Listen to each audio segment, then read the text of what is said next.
ইউনূস আলাইহিস সালাম মাছের পেটে বসে চিৎকার মেরেছিলেন, লা ইলাহা ইল্লা আনতা সুবহানাকা ইন্নী কুনতু মিনাজ জালিমিন।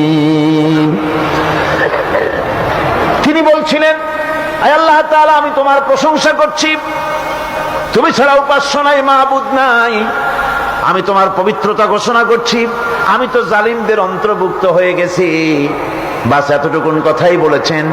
আল্লাহ পাক বলছেন, ইউনূসের ডাক তো কেউ শোনে নাই, পানির মধ্যে কেউ শোনে নাই, জমিনের কেউ শোনে নাই, মহাশূন্যের কেউ শোনে নাই, কিন্তু মাছের পেটের ভেতরে থেকে গভীর অতল দরিয়ার তলদেশ থেকে মাছের পেটের ভিতরে বসে আমার ইউনূস যে ডাক দিল, ওই ডাক আমি আরশের মালিক আমি শুনতে পেয়েছি, আর সঙ্গে সঙ্গে জবাব দিয়েছি।